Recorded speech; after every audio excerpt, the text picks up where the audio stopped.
So when Jakub really questioned me, and he questioned me that why don't you do something about this? And my first reaction was, boss, have you gone crazy? This is India, this is the Ganges. How can anyone do anything about it? After that, something changed, and I decided that I want to solve this problem. Very next day, I went to a temple to actually see whether the problem is real or it's just in my head. And slowly I started realizing that no one is looking at temple waste as a source of pollution. Welcome to Mindful Businesses, presented by Sarani, and I'm your host, Vidya Iyer. In our podcast, we bring to you brands which are mindful in their practices and processes. A mindful business adopts and employs sustainable social, economic, and environmental practices. Today we have with us Ankit Agarwal, co-founder of Fool Co., made from temple flowers. Welcome, Ankit. Hey Vidya, how are you? Great. It's fantastic to finally connect and have you on the show. Same here. Thank you for your patience and thank you for having me here. India is a home to about 500,000 Hindu temples, some almost 2,000 years old. There are large temple complexes, 2 roadside shrines. Do these temples have a unique architecture and do they vary from region to region? About 80% of the Indian population is Hindus, and Hindus go to temples to worship. In India, there are, as you correctly mentioned, there are more than 500,000 temples, and every temple is different. So there are more than 1 million gods in India that are worshipped according to the Hindu mythology. So we have Lord Shiva, who's the destroyer, Brahma, who's the creator, then Vishnu, who keeps everything running. Then there are female deities, then there are male deities, then there's the famous elephant god, the Lord Ganesha. Every temple has some speciality. Some temples are known for their architecture, for their splendor, and for the faith. Simply that if you go and pray in these temples, your wish is fulfilled. Depending upon the region, the culture, the state, every temple is different. So in sheer volume, the number of Hindus, just sheer numbers, there are a lot of people going to these temples. Just for instance, Tirupati is a temple in southern India, which has the highest footfall in terms of numbers after the Vatican City. So you can just imagine the scale. And one of the major differences between most of the Indian temples as against the Hindu temples of, say, Angkor Wat or elsewhere in Cambodia, or the Aztec or the Inca temples in the Americas, is that these are still functioning temples. They're not monuments, they're not ruins, they're not historic sites. There are people who go pray every day, offer their flowers or whatever else they need to offer to the gods. Yes, exactly. So the older the temple, the more famous it is, and everyone wants to go to that temple even more. So, and according to the Hindu customs, it's called Char Dham. Char Dham means these are 4 temples that any Hindu should visit in their lifetime. And if you visit all these 4 temples, then you get moksha or the in the afterlife. So who runs these temples and how are they funded? So there are some temples are run by the government, some and generally every temple has a managing committee or association. So these temples are often run by the offerings that the pilgrims or the visitors offer to the gods. So there is no tithe. No, so there's no tithe, but there are some people who offer some portion of the earnings regularly to different temple in the belief that it's because of the gods that the person is prospering. So it's completely voluntary. So whatever whatever money the temples get, it's completely voluntary. Yes. You don't belong to a parish and you don't belong to a clergy and you don't have to give back to belong and to go to that temple.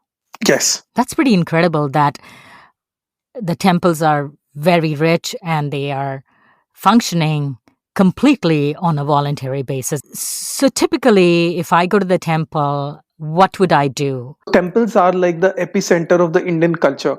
So full of life, everyone goes to a temple. So some people go to a temple daily. Some people visit the temples on a weekly basis. Some when there's a religious ceremony or maybe there's a festival, but everyone does go to a temple. So these are, I would say, like the public place where everyone would go to. It's like a social outing. Yes. It's a gathering place for people to meet. They go to the market and stop by the temple, run into their friends, and then go home. Yes. Yes. Yes. If I go to the temple, I would offer flowers, offer incense sticks, offer money to the gods. So now that also depends, and it is completely voluntary. For example, some temples allow you to offer your like offerings to the gods. Some temples don't. So now, first of all, the question is, why do we offer anything to the gods? So there can be different emotions. One is you want to thank God for something that has happened good in your life. One is you want to request the gods that you want something to happen, so you offer something and request the gods that please do this, please do that for me. Third is, so gods are essentially like in the Hindu mythology, they are living beings whom we worship in the form of idols. They actually have like their own life. As we humans eat food, we offer offerings to the gods, like for example food, so that they can have their meal. Flowers, so flowers are offered, are the symbol of the purest form of nature, good smell, good look. So that is why we offer flowers to our gods, as a symbol of offering the best in mankind. Different gods like different kinds of offering as well. Are they typical flowers which are offered to the gods? Again, this also depends. So like for example, some the Kali deity, she likes the hibiscus flower. Then the elephant god or the Ganesha, they like the flowers which are yellow in color. So different gods have different liking for different flowers, but generally the most common form of flowers offered to the gods are marigold, roses, and jasmine. So, like human beings have preferences of perfume, the gods have their preferences, and the devotees offer that. So, how many tons of flowers are thrown on an everyday basis after the prayers? You can tell me nationwide or just on the holy river Ganges. Okay, so first of all, there's no like proper government data or any kind of surveys have been done in terms of how much flowers are being dumped into the water bodies. But when we started Fool.co, we did a rough estimation and rough studies depending upon the number of big temples in the city and number of small temples and the volume of flowers being sold in the flower markets. So we came down to a number of approximately 8 million tons of flowers are disposed and used in temples every year. So, we've had guests in the past, and we always talked about plastics in the waterways, right? And Mhm. the small plastic bags or the microplastics. And with flowers, I would assume that it's all biodegradable and it wouldn't harm the environment. So, what's the problem with flowers just going? They've in 6 months become part of the soil. What's the problem? So I would like to take you back like 3 years back. So I had this Czech friend. His name is Jakub. He had visited me in my hometown, Kanpur, Uttar Pradesh. There are not many places that I can take someone to visit in my city. So I took him to the ghats of the river Ganges. And luckily, unluckily, that day there was this festival known as Makar Sankranti, which is an Indian festival which marks like the welcoming of summers, the ending of winters. So the farmers are ready to like harvest their produce. So everyone takes a dip in the river Ganges. My friend Yakub and I sat on the ghats for about an hour, and he started counting. He counted around 147 people, including women and small children, taking a dip in the river Ganges. And the water was so dirty that we didn't even want to like touch it. And there, these people were like taking dips and doing Surya Namaskars. And Kuba, like Yakub and I, we broke into a conversation of why are they doing this? And I started explaining him the importance of the river Ganges in the Hindu mythology and that the river is a goddess and everything. And he started questioning me, if this river is so like religious, why is it so polluted? And I told him about fecal sludge and waste from tanneries, plastic waste, XYZ. And the moment I said this, a nearby temple dumped in truckloads of flowers into the water. And what happened was all the pesticides and the oils that were used to grow these flowers that got separated, and it formed a film on the surface of the water, and light started refracting through it. And I was like, wow, I have been seeing temple waste being dumped into the waters like all my life. Everyone does it. My parents do it. My grandparents used to do it. But never ever have I questioned this practice. And we don't realize that temple waste is also a source of pollution. It is not because of the flowers, but the just the sheer volume of flowers that go into the water. The practice of dumping flowers was good at that point in time when the volume of flowers was low. But now, as the Indian population is growing and all the farm runoff, all the pesticides, insecticides, these mix with the river water, making it highly toxic. Like studies have shown these link these pesticides to like dysentery, cholera, hepatitis, which are the leading causes of child mortality across India and Bangladesh. And what happens is these pesticides like leach into the groundwater, causing irreversible damage. I've been on the Ghats of the Ganges, and yes, it actually shocks me. A river so revered, so important to India and Indians and Hindus is completely disregarded. It is not taken care of. But there are some initiatives now, like yours and government initiated, which are hopefully trying to reverse some of the damage that has been done to the waterways. How do you collect these flowers? Like, do you have to go and contact the temples, and do you pick them, or do they bring it to your factory? How does the whole supply chain of your raw material work? Okay, so now what has happened, like we have a proper supply chain setup where our vehicles go to temples on a daily basis, depending upon their size and the day of the week it is. Reason being, different gods are worshipped on different days according to the religious customs. So, for example, the elephant god is worshipped more on a Tuesday, while Lord Shiva is worshipped more on a Monday. Every day of the week is devoted to a different god. So, depending upon the day of the week and the size of the temple, our vehicles go to collect these flowers on a daily basis. So, currently we have operations in two cities. One is Kanpur, Uttar Pradesh, and second is Tirupati. In Kanpur, we collect around 3.4 tons of flowers now every day. So, once these flowers are collected, these are brought to our facility where, firstly, all the milk packets, all the plastic, all the paper, all the garland threads are segregated or weeded out from the flowers. Then these flowers are separated depending upon their species and their condition. So if the flowers have a lot of water in them and if they are like begin to rot, then they are set aside. Now the flowers which are okay like in their condition, these are segregated depending upon their species. Marigolds are separated with marigolds, rose with rose, jasmine with jasmine. After that,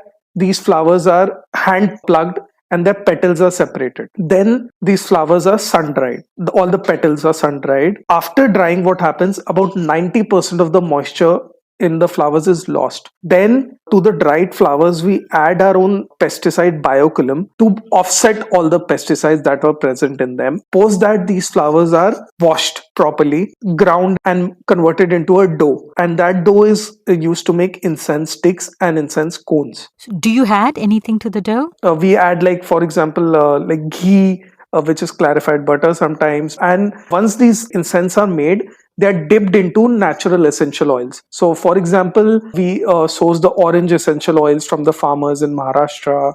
We don't have a sandalwood incense sticks. The reason being, the sandalwood oil will cost us more than $10,000 per liter, like the real sandalwood oil, and that's not technically or economically viable. So we make incense of oils which are locally available and are reasonable. For example, jasmine, we have a Loban incense, we have a Indian rose, then we have oranges, we have a eucalyptus incense. So all these incense are like hand dipped into natural essential oils. And who does the sorting? Who does all this collection? So that's the closest piece of my work to my heart. So all of this work is being done by women who were earlier manual scavengers. So manual scavengers are people who jump neck deep into clogged sewers and scrape human feces from dry toilets. And it's a very taboo subject. People don't even want to talk about it. And the saddest part is that more than half of the Indian population does not even know that there are dry toilets or manual scavenging still exists. As a mission, and vision of what we do, we currently employ around 123 women full time, whom we not only help with like financial livelihoods, but with a life of dignity and respect. So we help them with like health insurances, retirement benefits. We even have a busing service for them. How did he know how to make an incense, or in Hindi, it's called agarbatti? I did want to plug in. Your company is Phool Co. It's Phool Co. So, how did you know how to make the incense stick? Did you have a background in any of these things? Did your family do it? First of all, when the day with my friend Jakub happened, at that point in time, I was working with Semantic Corporation as an automation scientist. And so when Jakub like really questioned me, and he questioned me that why don't you do something about this? And my first reaction was, boss, have you like gone crazy? This is India, like this is the Ganges. How can anyone do anything about it? After that, something changed, and I decided that I want to solve this problem. Very next day, I went to a temple to actually see whether the problem is real or it's just in my head. And slowly, I started realizing that no one is looking at temple waste as a source of pollution, and there's no data around it. No one has done anything from this before. And the easiest thing was to like make vermicompost. But I felt that vermicompost is not a very economically viable process. So I started researching on what could be done from used temple flowers. And we could start by making soaps or fragrances or something. But my problem was that there might be certain religious backlash. I had to have a solution which is okay according to the religious customs as well. There's this line in the Hindu Aarti. Aarti is the popular songs sung for the deities in the praise of the deities. There's this line in Hindi which says "Tera tujhko arpan." That essentially means is what belongs to you, we are offering it back to you. I just picked up that line and started like working on the fragrance bit, on the incense bit, saying that these flowers which once belonged to the gods are now again being converted into incense sticks, which are being used to worship. Something which belonged to the gods is going back to the gods, just to avoid the religious backlash. So flowers is synonymous to fragrance, right? So I generally what happens is incense are made from charcoal. I thought, why not replace that charcoal with flowers, with real flowers? We became the first company in the world that started making incense from like real flowers from used temple waste without any charcoal. That is how this whole thing began, and it was all like hit and trial. Like I have like literally burnt my kitchen as well in doing experiments. Took a good 1.5 years to like get the formulation right. Did you have resistance from the temples? Like they may say, like, why are you taking these flowers? And then you have these women who are looked down upon, who are actually touching them. Was there any pushback from the temple? In the beginning, like I was around 26, 27 years old when I started this. And at that point of time, yes, people were very skeptical. Actually, no one believed that someone can make out something from temple flowers. And people thought that I was like really crazy. And what will I even do with the flowers? So, but slowly and slowly, when I became regular in picking up the flowers, then the temple started like even taking me seriously. Earlier they said, oh, it's might be like it's like he'll come for a day and then he'll go away, but that I persisted. That was one. And second was, so what I did was I started like showing the results in terms of taking the incense to the temple priest and distributing it for free, showing the people, asking them for feedback, whether they like the product, don't like the product, and things like those. In terms of the woman, what has happened is everyone loves the river Ganges. We respect it, it's a goddess, and we want to see it clean, we want to see it swanky clean, but we don't have the time or the to do anything for it, right? But when we see that the women currently like we employ are helping clean the Ganges, there's a perspective change that happens, and we start seeing the same person from a different lens. And the women, their social status gets elevated to some extent. Not only do you benefit them financially, and the insurance and the retirement benefits that you give them, it elevates them in society, which is, I think, a very important feature in equalizing human beings. Yes, 100%. And actually, so let me give you an example. There's this woman, her name is Prema, and she works with us. So one day she started distributing sweets in the factory. And I was like, why are you wasting money on distributing sweets? And she said, Bhaiya, I want a refrigerator. And I was like, already you have like put money in buying a refrigerator. Why are you like distributing sweets? Save money. And she was like, no, I'm very happy today. So she started narrating a story that when she was 19 years old, the place where she used to work, she asked the owners for having some cold water, drinking some cold water, but they refused. And that day she had decided that at some point in time in her life, she would want to buy a refrigerator. But she couldn't just collect money for it somehow. 30 years later, after working with us for about a year, she was able to save enough money to buy a refrigerator. And not only that, her neighbors, the so called upper class neighbors, their children came and had water from a refrigerator. So she said that now my children are equal to their children and I can die peacefully. That is the level of impact of the work that we do. That's a really powerful story. Thank you. What is your goal? How many women do you think you'll be able to help this way? The goal is to be able to employ 5,000 women full time to have deep impact in their lives. And see, frankly, the change will not happen in this generation. The change will happen in the next generation. When the women we employ start sending their kids to school, over there, the tag of manual scavenging or anything, those tags will be removed. That is where the real change will happen. And the what we've also done is like to really solve the problem and scale fast. We have invested very heavily into R&D, and we've been able to develop a material which behaves exactly like animal leather and is made from flowers. So we call it Fleather. That is something that we are currently working on. We've recently raised our pre-series A round, and we are also setting up 2 more units in the next 3 months. They'll be operational. Like we are inching towards the goal every day. So, why was it important for you to work with women? There are men who do the scavenger jobs too. Why was it important to employ women? This the woman thing became our mission accidentally. What happened was when I just started, when I would like get around 50 kgs of flour every day 3 years back. So what used to happen was I would find it very hard someone to work on the like segregate the flours. And the men I used to employ like from the community, what I found out, they next day they wouldn't turn up or waste all their money on alcohol, be drunk and don't come. Like I'm not trying to generalize, but this is what happened to me. And rather there was these two women who were very happy to work, and like they would never bunk, very sincere.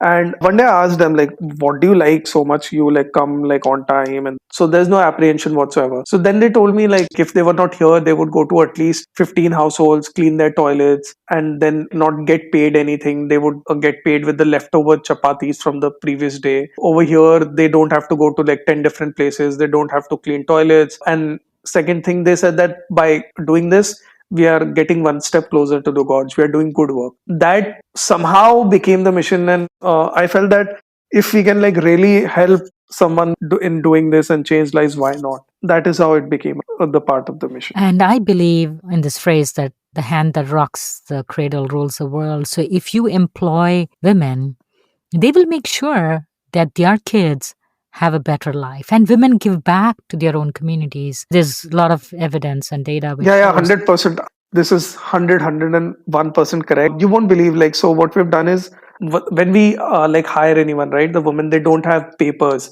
in the sense of they don't have a government ID. So the first thing that we do is we get them a government ID done. We help them get a bank account. And we see that women save money. And we even see the food, the nutrition goes up. When someone starts working with us, generally they don't bring that lunch. Slowly in a week or so, they start bringing in food. And in some months, they start bringing green vegetables, upping their nutrition level. So all of that, we've like seen those very small touch points and which makes the whole difference. So one of the solutions for at least the pesticide part, the pesticide leaching into the waters, how about organic flowers at the temples? Like, will that be a movement, do you think?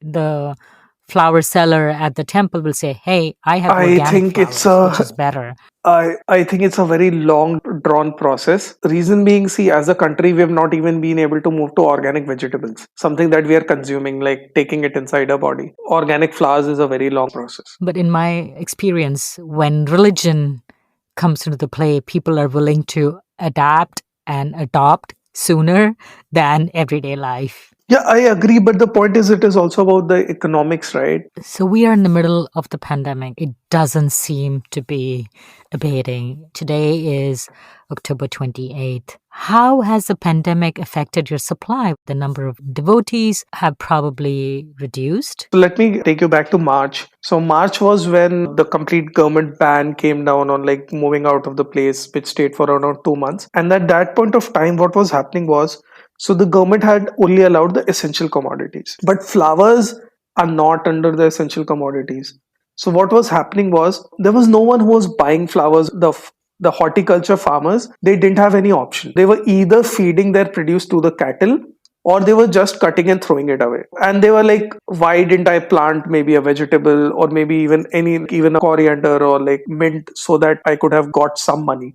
This flower is useless. At that point of time, what we had done was we had partnered with the district administration and we had sourced like trained the farmers in and around Kanpur to dry their flowers at their farms and get the flowers to our facility, and the district administration paid the farmers. So at that point of time we had collected, in terms of dried flowers I'm talking, collected roughly around 600 tons of dried flowers, which is good for me to make incense till next year April. So you had to be really agile and to say, hey, how do I help myself and also help the farmers? Yes, 100%. Like I knew temples wouldn't open up, and we didn't know till when this COVID is going to prolong and whether people will turn up to temples. And I couldn't tell the woman that we have to like let go of you. So I like really had to use my head at that point in time. So you've been a recipient of some very heavy duty awards: Forbes List 30 Under 30, Echoing Green Fellow, UN Young Leader,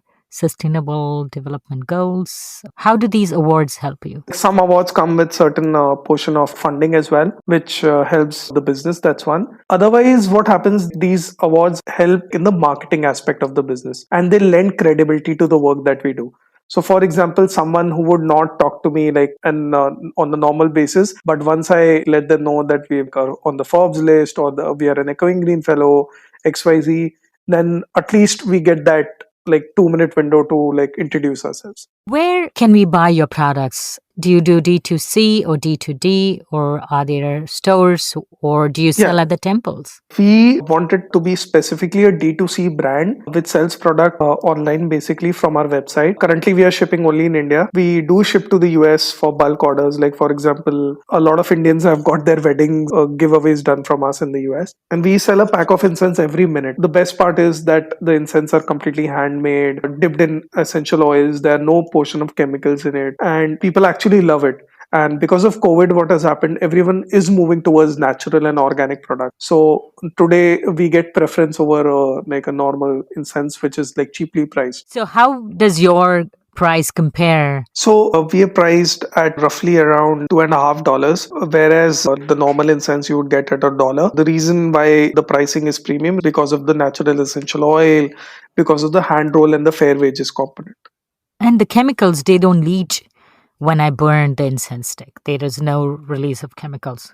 No, so everything is removed. So we remove all the pesticides, everything is there, like completely pure. That would have required a lot of research, right? Because Yeah. you're a techie and then you move to material science or whatever science you would need to make incense sticks. Yeah, so I've like spent 1.5 years getting the formulations and everything right.